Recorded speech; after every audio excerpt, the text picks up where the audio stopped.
October 21st, 1805, Trafalgar, off the Spanish coast. On board the Saint-Étienne, flagship of the French Imperial Fleet, the steam engines of the Papin Industries run at full capacity. Using the strength of steam, the powerful battleship charges at the British fleet. At the end of the 17th century, the engineer Denis Papin has succeeded in finding practical applications to his new invention, the steam piston. France has quickly become the center of a huge industrial revolution. The country is now covered with factories and coal mines. From the moment he came into office, the Admiral Napoleon Bonaparte, in the service of the king, launched the development of new weapons using steam. But none of that ever happened. In 1690, France lost its opportunity. Britain will be the birthplace of the Industrial Revolution. Our history is no more than a series of incredible events. Every one of us can influence its course. From the birth of a 1,000-year-old empire to the death of a flourishing civilization. From the creative genius of a handful of men to a worldwide cultural revolution. From the darkest of totalitarian visions to the most horrific of great wars. From the heroic resistance of an entire people to the iron determination of a minority. The most infinitesimal of our decisions can influence the future of humanity. To know the past is to foresee the future. (1690). Denis Papin develops the piston steam engine. However, this invention will never succeed in going beyond prototype. 19th century. Europe is covered with factory chimneys. Everywhere, miners are sent underground to mine coal. March 1906. France, mines of Courrières, 68 miles of galleries are destroyed by an explosion which kills more than 1,000 miners. These three events are key moments of coal mining in Europe and constitute the other side of the Industrial Revolution. Man and machine. From antiquity, men have vied in ingenuity to develop complex machines. From the exploitation of animal strength to the channeling of natural forces. From the invention of the wheel to the hydraulic millstone. From the 10th century, the countryside of Europe is covered with mills, each one of them capable of carrying out the work of about 15 men. Yet, in 1690, a man is about to write a new chapter in history. The French engineer Denis Papin is testing his new invention, a mechanism which works with steam. A cylinder containing a piston is filled with water. Brought to a boil, water is converted into steam and pushes the piston to the top. When the cylinder cools down, the piston goes back down. The cycle repeats itself as long as the fire is fed. Denis Papin has just laid the foundation of the steam engine, but isolated, he doesn't develop the potential of his prototype. A few years later, the Englishman Savory develops a system allowing the draining of stagnant water from the bottom of the mines. It functions slightly differently. This time, water is put in a boiler. The steam is then channeled in a leak-proof enclosure. When the steam cools down, it condenses and creates a vacuum. This vacuum is used to evacuate the water below.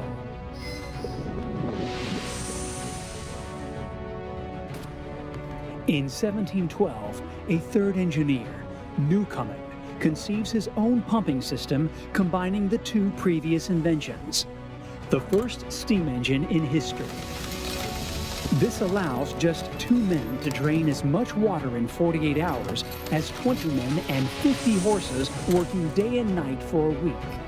The success is immediate, and it is only the beginning.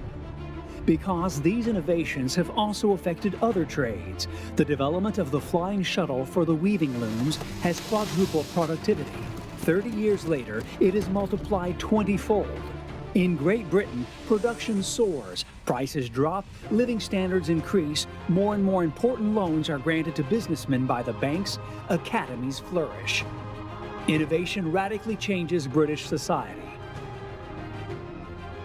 18th century England is fascinated by science and its practical applications. New methods are developed to produce steel. Inventions combine steam power and new weaving looms. It is a real chain reaction, the triumph of mechanization, an industrial revolution. Welcome to the memory of humanity. Every historical event, regardless of how small, is recorded and connected. You only need to change one to upset all the others. Here, we are able to control time, analyze and compare billions of events in order to rewrite history in infinite ways. At the end of the 18th century, 2,000 Norman workers, worried that their trade was being called into question, besiege a mill and destroy the spinning machines. With the industrial development, thousands of people see their skills replaced by the machine. In 1939, the economist Joseph Schumpeter theorizes about creative destruction. According to him, after a major innovation, the economy enters a period of creative growth which fosters employment, followed by a period of economic depression when innovations chase the outdated companies away, causing unemployment. Machines destroy some jobs, but manufacturing and maintaining them creates new ones. The balance is stable, at least in theory. But people who lose their job on the grounds of innovation are not trained in new skills. They become obsolete, out of date, in the eyes of the great cycle of economy. University of Glasgow, Scotland. The young James Watt works on the maintenance of the university's scientific instruments. One day in 1763, he is entrusted with a special job to fix the small-scale model of the Newcomen machine. Convinced that he can improve its output, he studies it in detail. He identifies its weakness, the necessary cooling of the cylinder to allow the condensation of steam, as well as its big loss of energy. In order to get round these deficiencies, he adds a separate tank to the system, called the condenser, an idea that he immediately protects with a patent. Watt carries on with his research and develops the principle of dual action. Steam is used alternately on the two faces of the piston. He thus succeeds in considerably increasing the output of the Newcomen engine. He patents his invention again, joins with the manufacturer Bolton, and starts the conquest of the market. Between 1776 and 1800, they sell 500 of their machines. They achieve a resounding success. But Watt doesn't stop here. A pressure gauge, an improved pendulum to keep a rectilinear swing, as well as an automatic pressure regulator are added. Inspired, he invents a new unit of measurement to help the investors understand the capacity of his product: horsepower.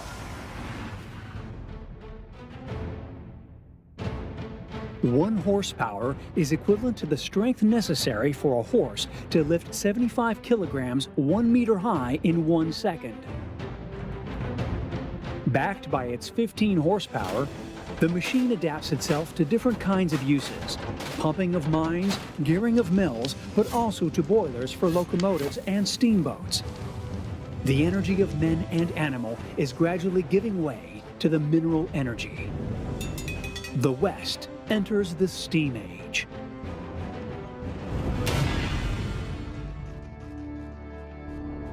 We are now at a point of divergence. A point of divergence is a key moment, a crossroads in our history where our world can swing from one side or the other. The Industrial Revolution was born in Britain.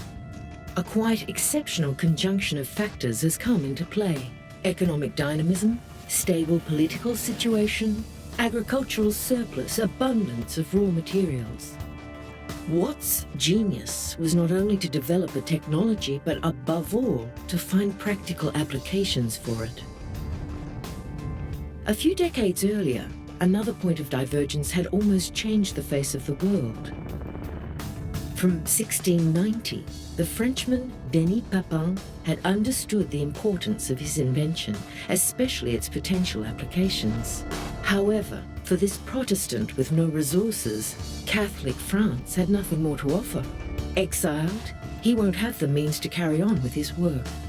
If Denis Papin had been able to exploit his invention, the Industrial Revolution might have been born in France. France would have thus overtaken England, developing its industry and its army, even defying its great rival on the seas. French history would have taken a radically different turning point. Street lighting, individual heating, agricultural mechanization, rail transport, steam navy.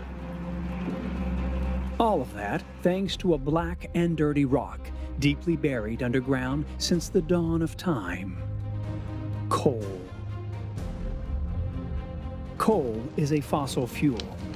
The countless boilers which supply the precious steam, the driving force behind the spiral of modernity, guzzle coal every day. However, to obtain coal, it is necessary to dig and unearth a vein, these layers rich in coal which snake under our feet, sometimes at several hundred meters down. And if at ground level, coal allows the machines to replace the human being, in the depths of the earth, roles are reversed. Men are required to extract the black rock from the earth's crust.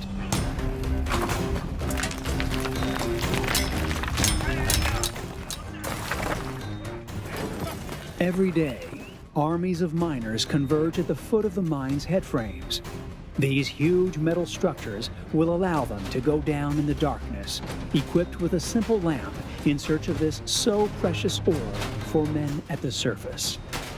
The work rate is unimaginable. The pits swallow miners at dawn and 14 hours later spit them out covered with soot. Because the machines of the revolution mustn't stop, these voracious ogres, which became essential to mankind, must be fed. So miners dig, always deeper and deeper. The soil is scraped, loose stones are evacuated, rock is blown up with dynamite. The coal tips and the slag heaps, where excavation scraps are accumulated, gradually become hills, then mountains. Deep down in coal mines, after a suffocating descent in the mine shaft, miners maneuver in a maze of dark galleries where reign heat, dampness, and an environment saturated with coal dust and stagnant gas. Danger lurks. There are daily accidents. Miners die in vertiginous falls, crushed under heaps of rocks, burnt alive by fires, drowned in floods, or even more unpredictable, pulverized by an explosion of gas pockets, the famous fire damp explosions. It is impossible to flee from this enclosed maze. Dozens, even hundreds of workers are killed by these accidents each time. Miners see their bodies suffering, becoming distorted. Nobody comes out from the pit unharmed. And it is only the visible part, because miners die young of various infections. Even years later, miners die from the silicosis, this implacable reaper which suffocates its victims. The salaries, a pittance, depend on the output. Consequently, miners never have a break, work relentlessly at a killing pace. Even children are called upon. Quite often, pregnant women work until childbirth and go back to work the following day. Miners are the fuel behind the Industrial Revolution.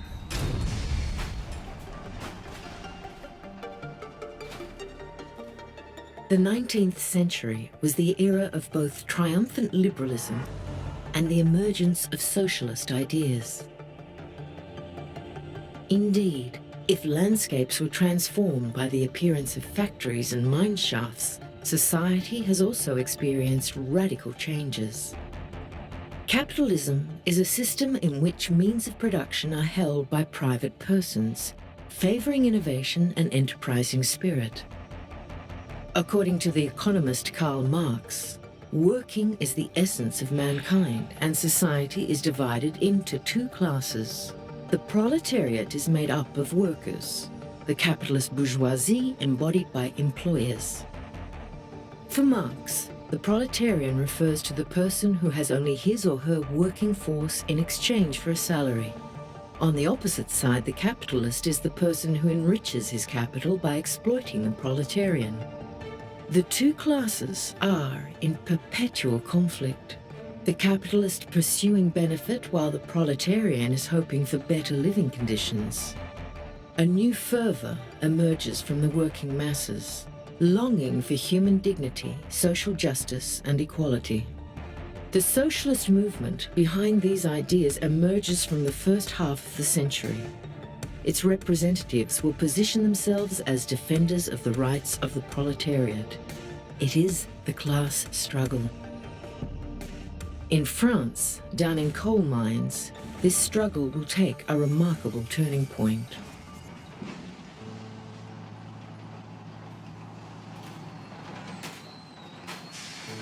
At the beginning of the 19th century, France mined only 1 million tons of coal every year. During the following century, it will be 40 times more. For the shareholders of French mines, it is a wonderful success. But at what cost? Miners, exhausted by this dangerous and underpaid job, are left behind by progress. At the mercy of their employers, there is nothing they can do against abuses. Hunger, alcoholism, violence, insecurity, illiteracy, promiscuity, prostitution, and unsanitary housing are their daily lot. In order to increase output, mine owners realize that workers must be in good health and live, if possible, near the mine shafts.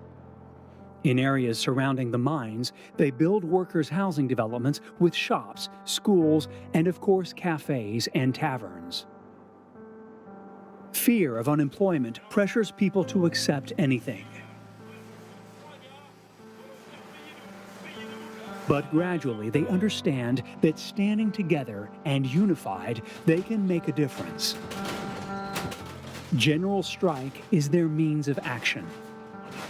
If they stop working, mines won't produce and profits will fall. Now then, maybe they will draw attention. On May 17, 1833, miners of Anzin, exasperated with a company that has ignored them for almost 10 years, take to the streets armed with sticks. The army sets 3,000 soldiers and 3 artillery pieces against the striking miners.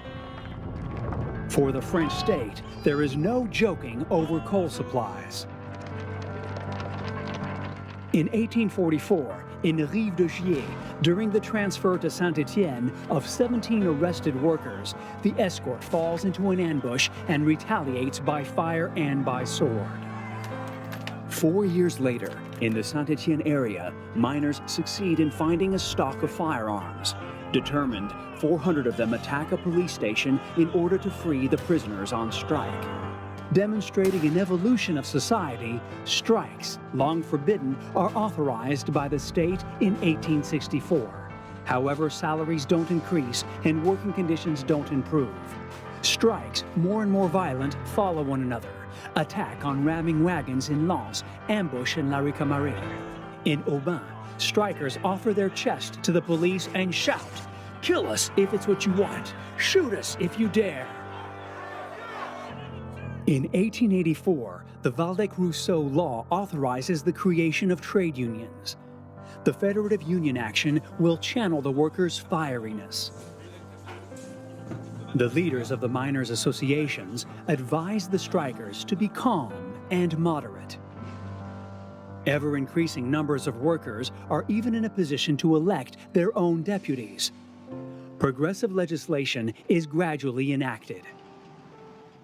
The workers' condition improves. Children under 13 are prohibited from working. Accidents at work are compensated, and the workday is reduced to less than 12 hours. While in France the workers' conditions seems to finally improve, a dreadful disaster reminds everybody the harsh reality of this job. On March 10, 1906, in Courrières, 68 miles of galleries are destroyed by an explosion. Out of the 1,800 miners who went down in the morning, more than 1,000 won't come back. Despite social advances, miners continue to pay the price for progress.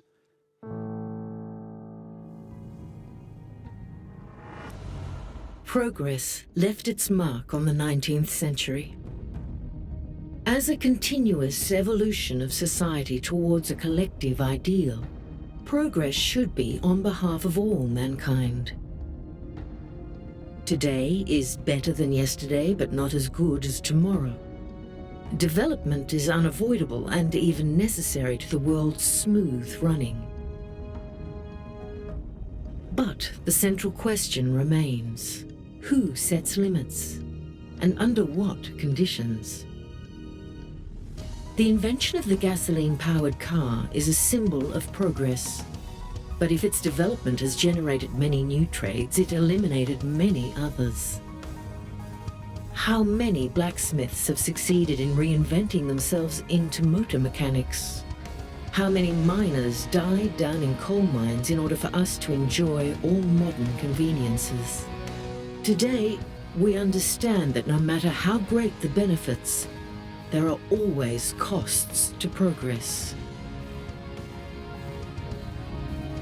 Human beings are constantly stretching their technological limits.